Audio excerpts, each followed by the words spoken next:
वासुदेवाय। ओम नमो भगवते वासुदेवाय। ओम ओम नमो नमो भगवते भगवते वासुदेवाय। वासुदेवाय। म्रियमाणो हरेर्नाम म्रियमाणो हरेर्नाम गृणन् पुत्रोपचारितम् घृणन् पुत्रोपचारितम् प्रचारितम् जामिलोप्य अगाधाम अजामिलोऽप्य अगाधम् किम उत श्रद्धया गृणन्। किम् उत श्रद्धया गृणन्। श्रद्धया गृणम्. Yes, would someone like Hare to read? Krishna, Prabhuji. May I read, Prabhuji? Yes, please. While suffering at the time of death, Ajamila chanted the holy name of the Lord, and although the chanting was directed towards his son, he nevertheless returned home back to Godhead. Therefore, he one faithfully and inoffensively chant the holy name of the Lord. Where is the doubt that he will return to Godhead? At the time of death, one is certainly bewildered because his bodily functions are in disorder. At that time, even one who throughout his life has practiced chanting of the holy name of the Lord may not be able to chant Hare Krishna Mahamantra very distinctly. Nevertheless, such a person receives all the benefits of chanting the holy name. While the body is fit, therefore, why should we not chant the holy name of the Lord loud and distinctly? If one does so, it is quite possible that even at the time of death, he will be properly able to chant the holy name of the Lord with the love and faith. In conclusion, one who chants the holy name of the Lord constantly is guaranteed return home back to Godhead without a doubt. Supplementary note to this chapter, Srila Vishwanath Chakravarti Thakur commentary to texts 9 and 10 in this chapter from a dialogue concerning how one can become free from all sinful reaction simply by chanting the holy name of the Lord. Someone may say it may be accepted that by chanting holy name of the Lord, one becomes freed from all reactions of the sinful life. However, if one commits sinful act in full consciousness, not only once, but many times, he is unable to free himself from the reaction of such sins even after atoning for them for 12 years or more. How is it possible then, simply by once chanting the holy name of the Lord, one immediately become free from the reaction of such sin? Srila Vishwanath Chakravarti Thakur replies by quoting the verse 9 and 10 of this chapter. The chanting of holy name of the Lord Vishnu is the best process of atonement for a thief of gold or other valuable, for a drunkard, for one who betrays a friend or relative, for one who kills a brahmanas, or for one who indulges sex with the wife of his guru or another superior. It is also the best method of atonement for one who murders women, the king or his father, for one who slaughters cows, and for all other sinful men.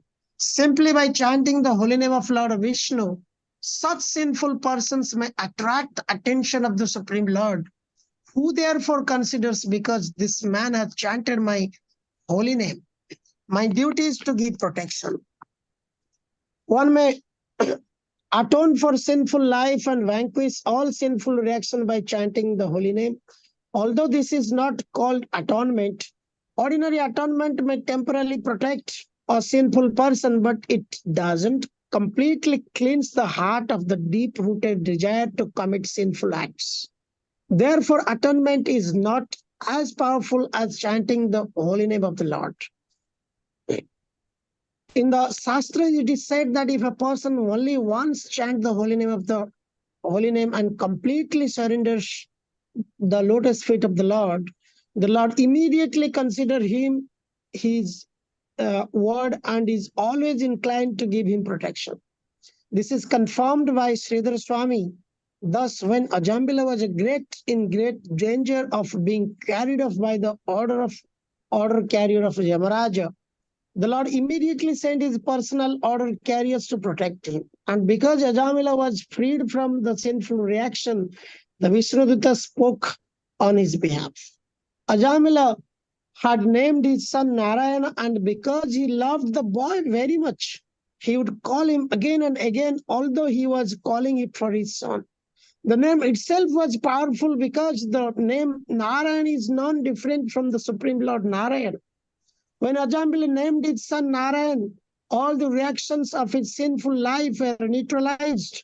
And as he continued to calling his son, thus chanting the holy name of Narayan thousands of times, he was actually unconsciously advancing in Krishna consciousness. One may argue, since he was constantly chanting the name of Narayan, how it was possible for him to be associating with a prostitute and thinking of wine? By his sinful action, he was bringing suffering upon himself again and again.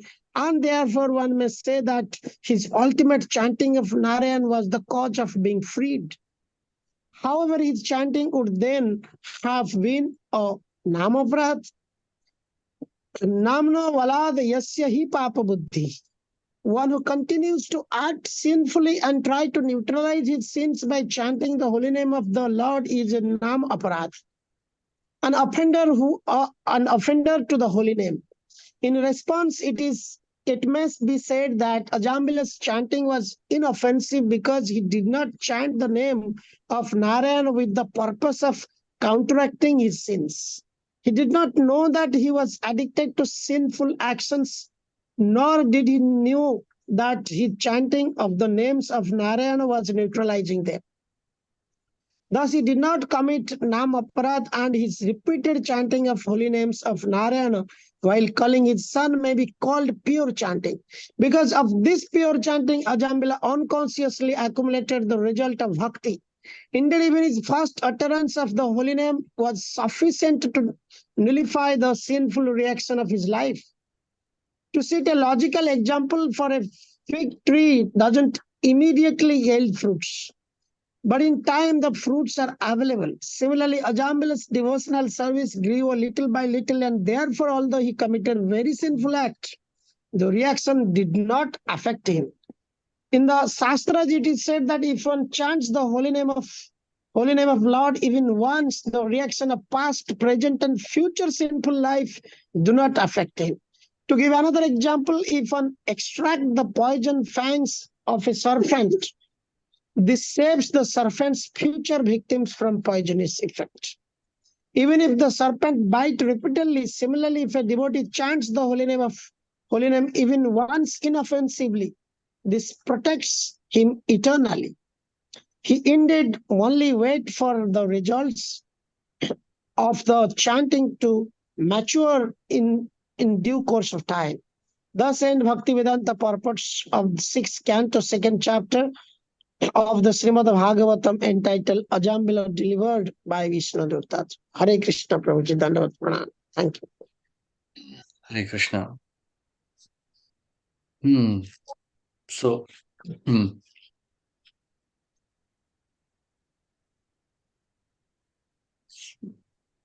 so Ajamil chanted the holy names of the Lord at the last moment. Now, most important consideration here is what Srila Prabhupada is mentioning actually. The supplementary note is more like a logical argument. But pay more careful attention to what Srila Prabhupada is writing here. While the body is fit, why should we not chant the holy name of the Lord loudly and distinctly? Now, one should always understand. Now we know the purport of the holy name. So if we are committing some neglectful activities, they are constituting offenses.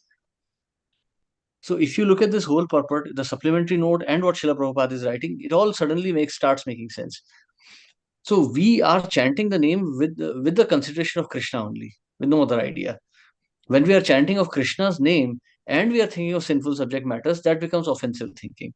Namno balad yasya hi papa buddhir. So that becomes offensive chanting. Ajamil had no intention of chanting Lord's name. He was just chanting inoffensively. So that was like, he was neglectfully chanting the name. He didn't know the real purport of the name. Even though he was a Brahmana, he was not intending to chant the holy name. He was not intending to counteract his sinful reactions. He was not intending to attain Vaikuntha. He was just chanting. So inoffensive chanting nullified his sins. So we should see it. One more thing here, that in this pastime, he did not attain love of Godhead. He got freedom from sinful reactions and then an opportunity to attain the love of Godhead. He saw Narayan Dutas, he saw sadhus, he hankered for their association, and then they disappeared. So he did not attain the love, he was given the opportunity to attain that love. So we must, now we have been given that opportunity, we must now chant the names very consciously. We should not be neglectful in chanting the holy names. Because if we do that, that constitutes offense. And then we may have to take many births. Actually, Srila Prabhupada once said that my disciples will have to take 2-3 births before they can become completely purified. So actually, that opportunity which is given to Ajamil is already here. We are already at that stage of Ajamil, that we have attained the association of Vaikuntha Purusha. We have been given the holy name, the process, and now it's up to us. So if one is considering our situation is the situation of Ajamil after when the pastime is over. So when now Vishnu Dutas have already come. So Vishnu Dutas are not like some, like some mystical creatures. Vishnu Dutas are pure devotees of the Lord. So any pure devotee of the Lord belongs to the same category. So if we are hearing from Srila Prabhupada, that is equivalent to that. We cannot say that, okay, we are reading Bhagavatam, but now we must wait for Vishnu Dutas. No, this Bhagavatam is given by Srila Prabhupada. This is Vishnu Duta. So now we have that opportunity. So we should be very careful to avoid any offenses. So here also we see at the end of this pastime, Ajamil came back to his senses and he gave up all bad association. He gave up materialistic association and immediately went to the banks of Ganges to perform his austerities, went to Haridwar to purify himself. So we should do the same thing. So I'm not saying that we should go to Haridwar on the banks of Ganges, but what I'm saying is that we should also give up all materialistic activities and concentrate only on the holy name. Because Ajamil, practiced for the remainder of his life. So it doesn't matter. In bhakti, it doesn't matter whether one has practiced for 100 years or 1 year. It depends on the depth and sincerity. So when Ajamil came back to his senses, he immediately gave up all sinful thoughts and he purified himself, hankering for the association of the Vishnu Dutas, who again came back to collect him. Hare Krishna. Yes. Questions or comments here? Hare Krishna, Pranam. Yes. So certainly very good statement Just from a moment, Prabhupada. please. Just a moment. I'm getting an urgent call. Please hold on. Yes.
Krishna, sorry.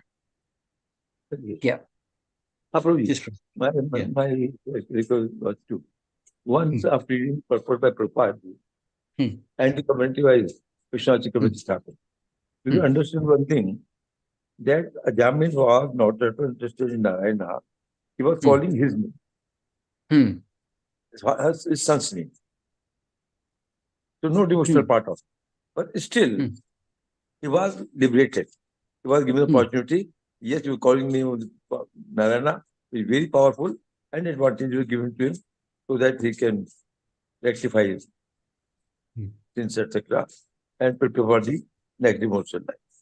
Yeah. Now, case like us, who try to do devotion, maybe that devotion is not that perfect and all that. Then where do we stand? Because we are taking name purposefully to call the Krishna's name. Right? And then and then we are not perfect. I know. Mind keeps on going all the places. Sometimes we keep on doing other job and chanting and all those mechanical things which we have. So in this, where do we stand? Are we sinners? Are it is a nama prad we are doing it? Or we are innocent, try to do our best. And maybe that much credit will not be given to us, which other devotees get. How we read it? Okay. That's a very nice question, actually. Where do we stand? We stand right at the gate of Golok. We are standing right at the gate of Golok. You know, Srila Prabhupada explains this in his lectures. He explains, like, now it's all up to us. You know, no one is stopping us. We have been given the same facility which was given to Ajamil. There was no mystical touch. The Vishnu Dutas did not come and, bless him separately or pick him up and hug him or something. No, they just came and saved him from hell. That's it. They just glorified the holy names and protected him. And that's it. Nothing else. So if we see in our lives, like if we see, for example, we're reading Srila Prabhupada's books. Like we have been doing this sequential study for 5 years now. So we are practically at that stage.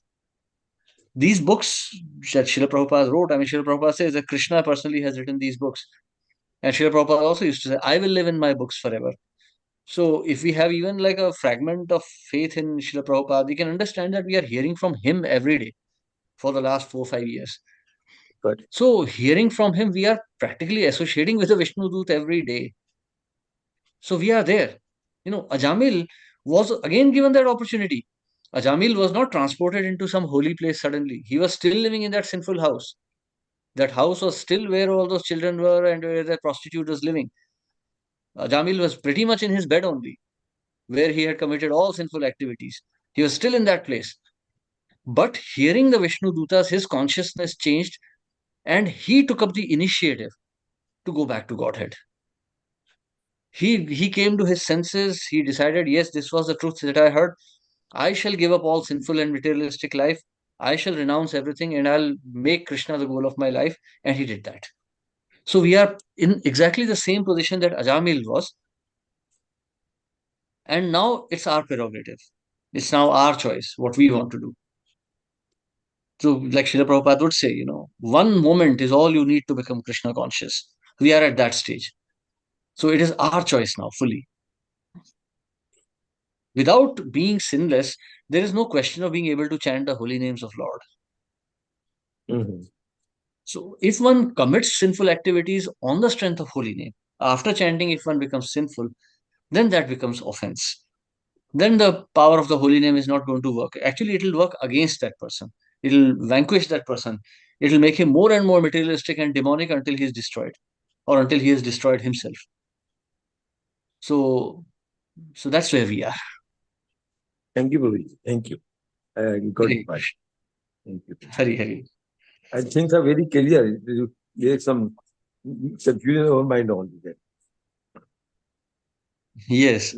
So we just need to think soberly. We just need to kind of, sit down in one place and meditate on what we have seen and heard. And everything will become clear instantly. Because Amir was a great devotee in initial stages. After that, he passed away that phase.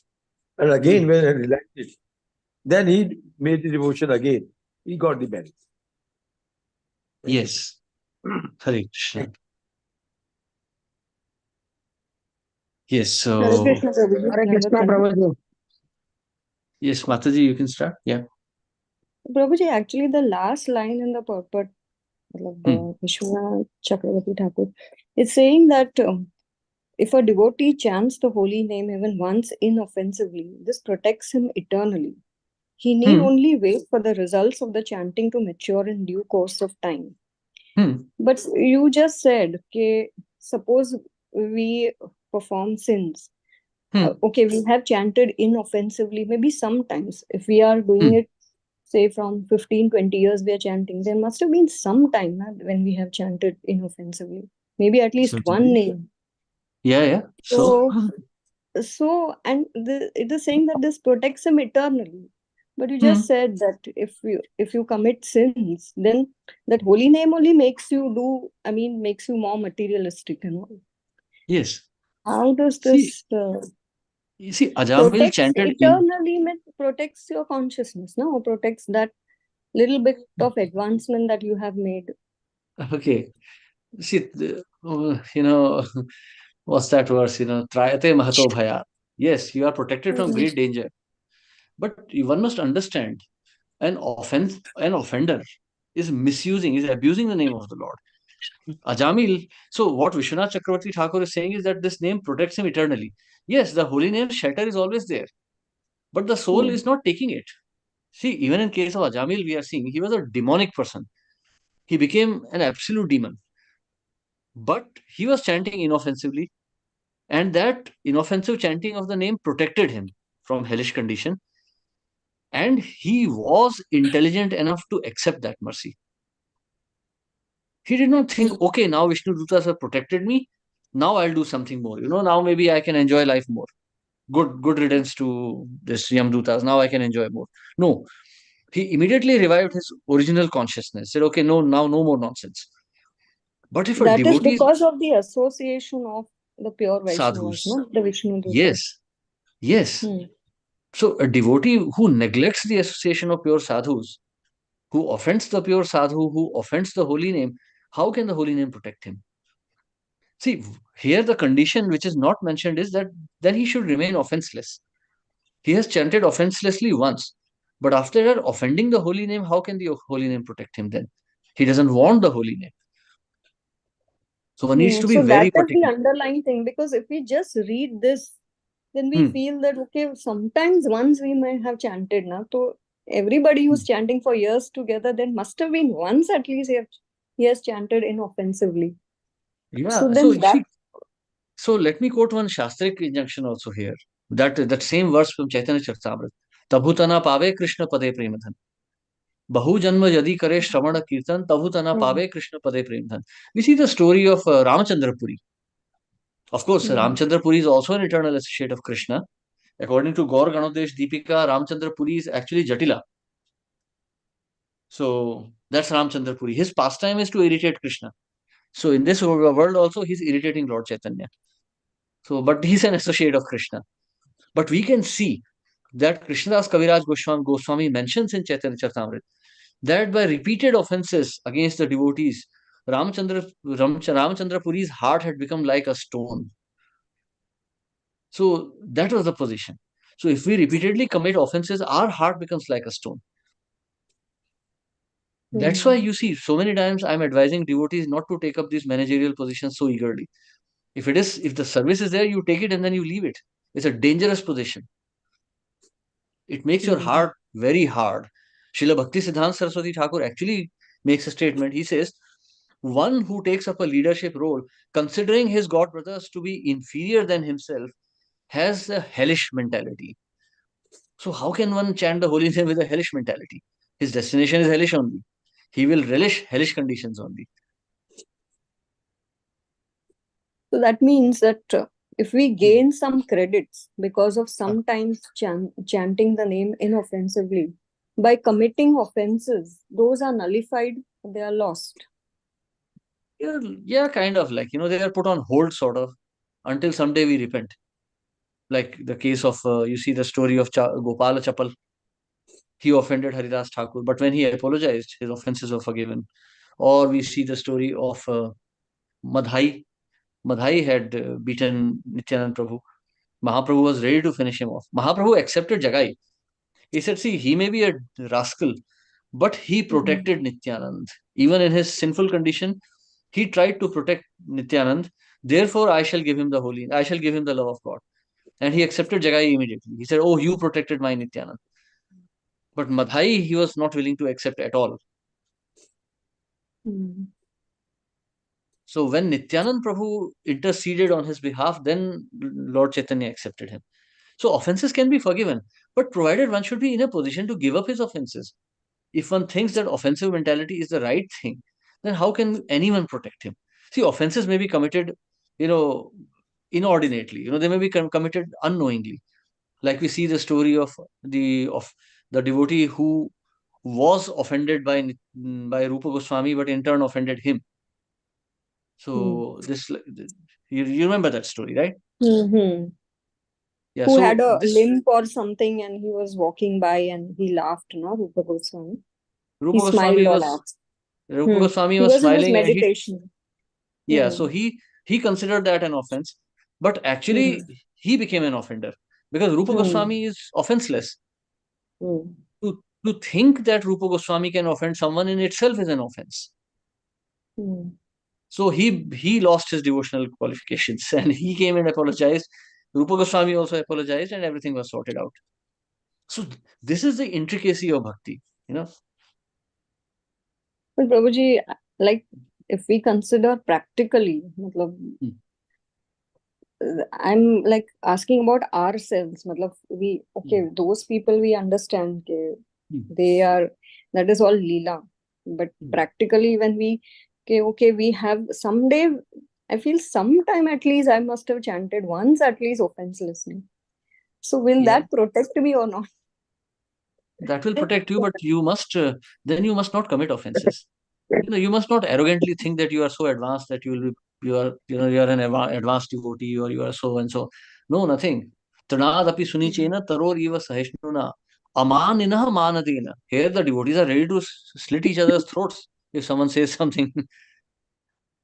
So that is, see, that's why you see Janasangasya Lolyam Cha. Janasangha also includes devotees who are materialistic. Just today I was studying one lecture of Prabhupada and he was quoting Bhaktisiddhanta Saraswati Thakur, that one should avoid the association of a devotee who's full of pride, because such a devotee is bound to commit many offenses, and by his association will also become offensive. See, the words of the scriptures are very economic. If you understand the meaning of this term, the words in the scriptures are very economically used. These words have to be understood in their strictest sense. Prabhupada always used to say, be careful, be extremely careful. You are dealing with Krishna. See, I've mentioned this many times also previously, that Radha and Krishna, they are not like some materialistic man or woman who are lustily flirting with each other. They are children. They're extremely pure. They're supremely pure. So their association cannot be attained by anyone who's full of pride or lust. That's why to relish the pastimes of Krishna and gopis, one has to be a sannyasi, not an official sannyasi, not some business class sannyasi. No, one has to be a very strict sannyasi, completely detached. And that's the reason why the Goswamis would avoid the association of normal people, because their meditation would be spoiled. When you are in Mahabhav, when you have completely given up bodily conception, when you are in Mahabhav and you are thinking of Radha and Krishna, at that time you don't want to hear materialistic people or materialistic devotees whose voice is like crows, just cawing harshly. So that kind of nonsense you don't want to hear. That's why an Uttam Adhikari Acharya has to take the role of a Madhyam Adhikari. He has to tolerate the nonsense of people to preach the holy name. It's practically intolerable for Acharyas to come to this world and preach to people like us. But they still do it. Because we are so offensive. We are so offensive to living entities, Jeev Aparad, Vaishnava Aparad, Nam Aparad, God knows how many Aparad. We are so full of pride, oh, so intelligent, I know this much, I know that. No, we have to be completely pure, completely, sarvopadhi vinirmuktam tat paratvena nirmalam. Rishikena Rishikesh Sevanam Bhaktir Uchyate. So, give up everything to Krishna. Sarvapati vinirmuktam. All. So that doesn't mean that, okay, I just give up this designation. No, every designation. Amanina manade. That's very difficult. We don't do that. And see, very simple proof is that every devotee wants to take up some position. Why? No devotee is eager to run to temple and wash the big pots there. How many devotees know how to clean the toilets in the ashram? How many devotees have wiped the floors in the compound? No one does that. But everyone wants to be a committee leader. That itself is an offense. So, service must be done in pure humility. Srila Prabhupada took up this service because no one else was willing. Till the very end, Prabhupada was writing letters to his sannyasi godbrothers. He said, "You are my senior. Please come to America. I shall assist you in every manner. Let us preach here." And they still refused. It's not that Prabhupada was like sitting like some big man. Okay, now this is America is my territory. Let's see who can do anything. No. Prabhupada was willing to invite all the sannyasis till the very end. Right. So you see, when we are doing bhakti, we have to be very, very alert.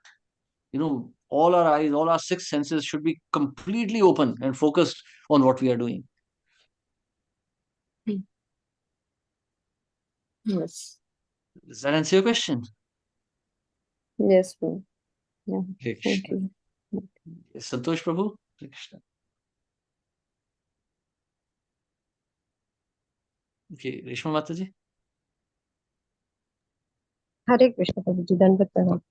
Dandavat Pranam. Yes. Prabhuji, in this whole case of Ajamil, what is the role of consciousness? Because we always have heard and understood that at the end, it is all your consciousness that matters. And here we see that throughout his life, he has broken all the regulative principles. And even he's calling out for his son as an attachment to his son.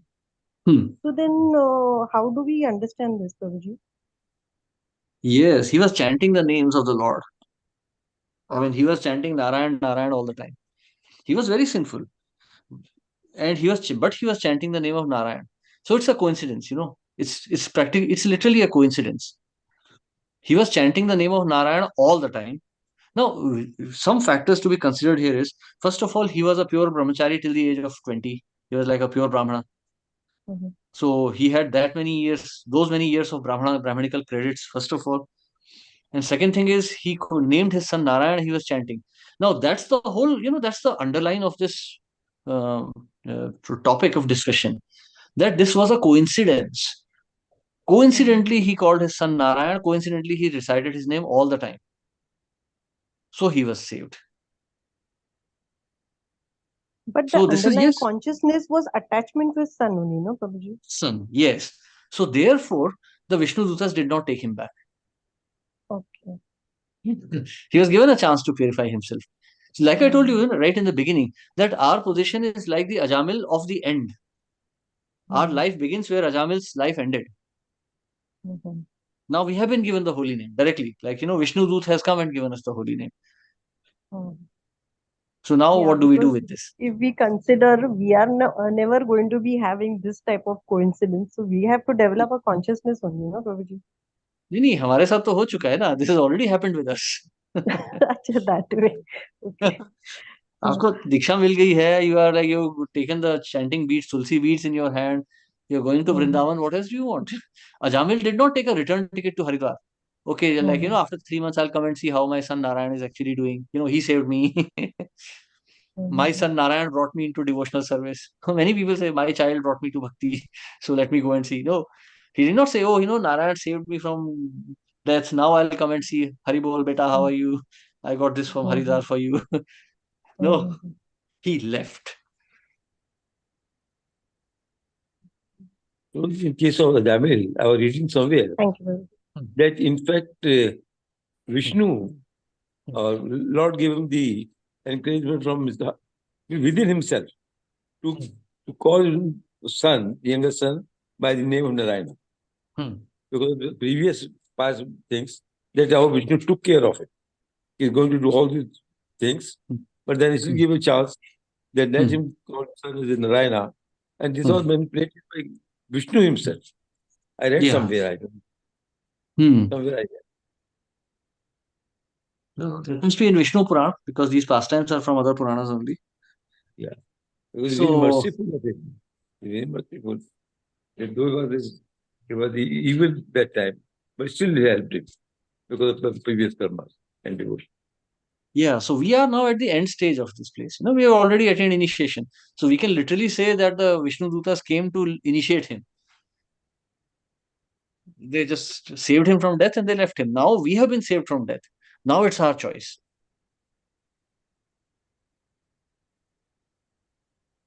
Okay. Yes. Anyone else has a question or comment here? So, Prabhuji, when we are chanting the name of the Lord, or when anybody is chanting the name of the Lord, and at the same time when they are praying, okay, please free me of the sins so that I can chant your name better, or this. Is this also offensive? No, it's not offensive.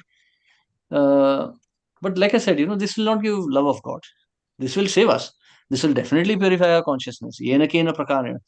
Akamah sarvo kamava moksha kamudaradhi.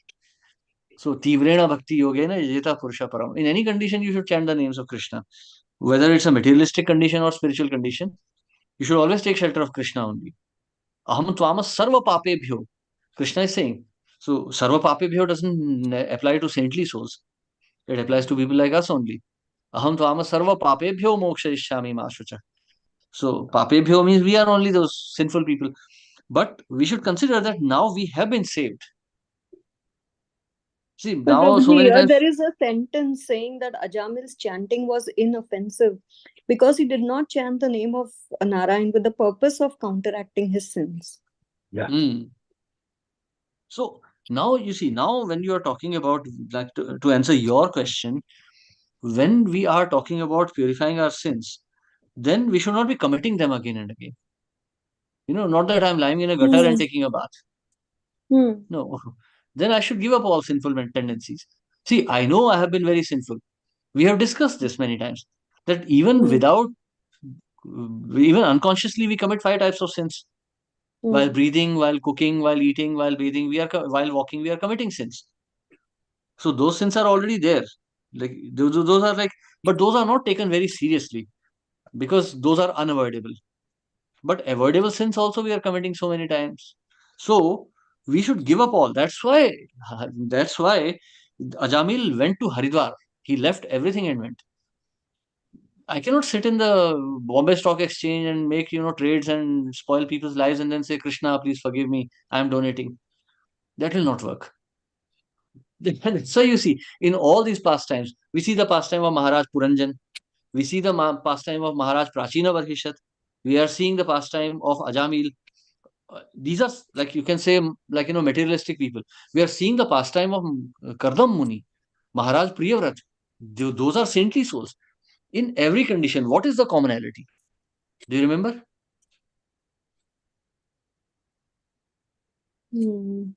They all have taken sannyas. Prachina Barhishat, when he heard the story of Puranjan, he immediately said, then Narad Muni directly told him, he said, Prachina Barhishat, this Puranjan is you. This is your condition. So Prachina Barhishat was very ashamed. He left immediately.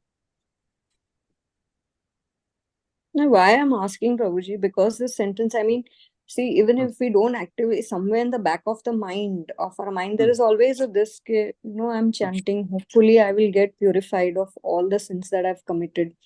But this is saying that the chanting was inoffensive because he did not chant with the purpose of counteracting his sins. So then, I mean, that also is offensive if we are thinking that we should be purified by chanting. No, that's not offensive. Like I said, we are, whose shelter will we take? Who will take away our sins anyway? If we pray to Krishna, that's our.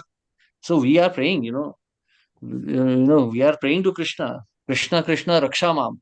So what Raksha Mam? What is Mahaprabhu praying for? What Raksha he needs? Certainly Mahaprabhu is not afraid of the Muslim king. He's not afraid of the Pathans. He's not afraid of dacoits. What is Mahaprabhu afraid of? He's playing the role of an ordinary person.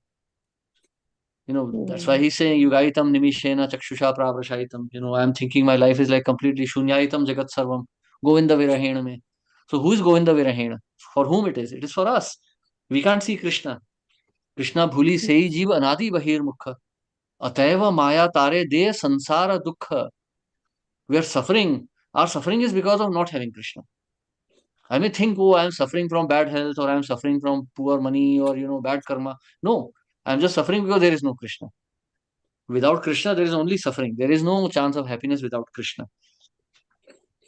So Krishna Krishna Raksha Mam, Krishna Krishna Pahi Mam. We are requesting the Lord to protect us from our own self.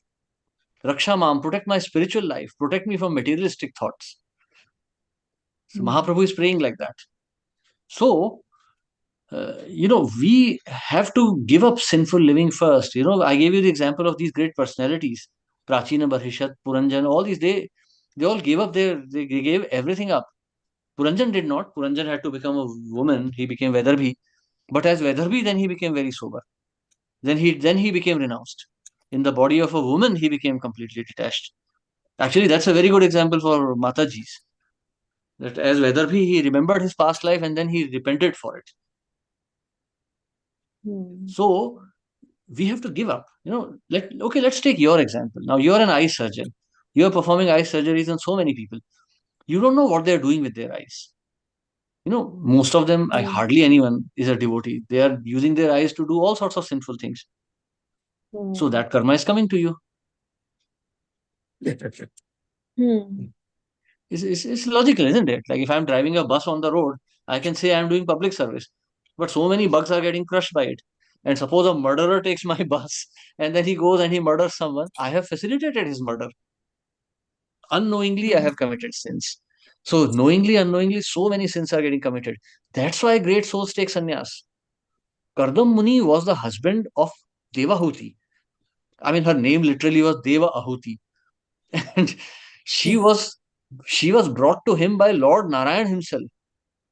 Not that she was some mundane girl just wandering here and there for a husband. No. She was arranged by Lord Narayan himself. And her son was Lord Narayan himself. What can be more pious than this? And still Kardam Muni left. He did not say, okay, Devahuti is so pure. And my son is Supreme Lord himself.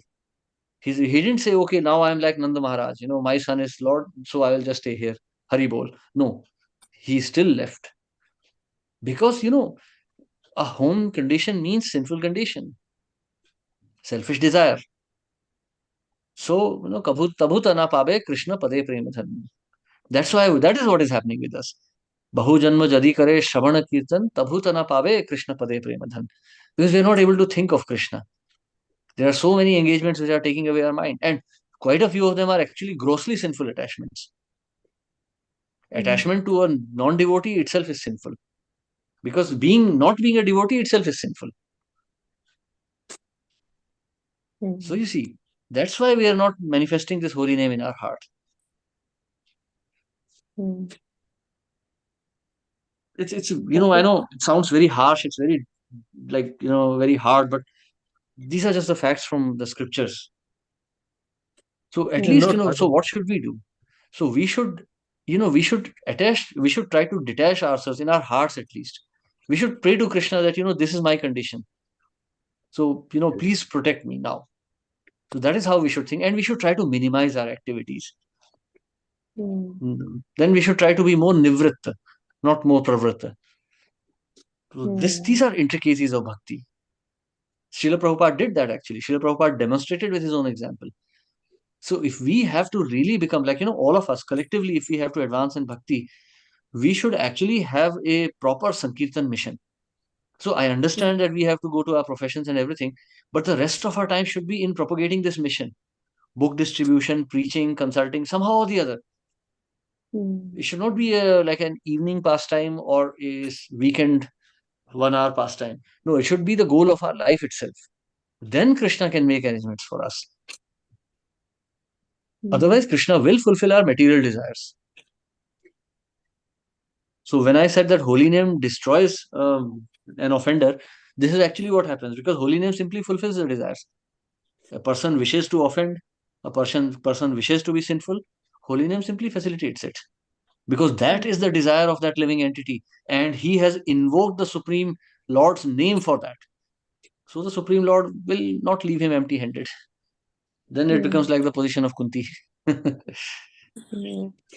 Right. Actually, whatever is that Jivatma's real Hmm. deep desire, that will be fulfilled, no? Yes, So he has it to will be be very manifest. careful what he desires when he's chanting. Yes. Mm. Mm. Right. Sorry if So I'm hurting you. I mean, this is like very harsh, I know, what I'm no, speaking. no, the reality, what's there to okay, we have to accept it, whatever. And we somehow we did not get it at the right time or what. I mean, we wouldn't have taken up such professions or done such thing. Abhi kya fayda? I mean, it's time Yeah. to now leave it. Yeah. This So time we should try to. Yes, Prabhu. actually we started doing it maybe late, but better not late than never. Better late than never. Yeah. No, here's We one are more like, important point. There's something very interesting that Srila Prabhupada mentions here. The so-called piety and sin are simply in our heart. How did Ajamil actually become free? He was chanting holy names, certainly. What actually delivered him from sinful reactions was his desire to give up sinful activities. Mm. So, what is our final desire? That protects us. That's what is our deep-rooted desire. As you always say Yes. that, find out what is that which is really stopping you. Yeah. Just, remove all the layers of the cabbage. Mm. See what is the core desire. Ajamil desired to give up sinful life. That was his actual point of liberation. It did not take place in Haridwar. It really took place at the time when he decided to give up sinful activities. When he did not want them from his heart. He wasn't artificially stopping it. They said, no, this is nonsense. I just don't want this anymore. That was the real liberation. So at the point when we really desire to give up everything, that is real liberation. Everything else is just a formality. Mm. And that will also come by chanting only, na Prabhuji. I mean, just because I have the knowledge and I know I need to do this, it doesn't come like that. Yeah, so chant. Chant purely. Then concentrate. There are many rules and regulations, but Srila Prabhupada insisted that you just focus on the holy name. Hare Krishna. Just think of Hare Krishna, like that. Each syllable of the mantra.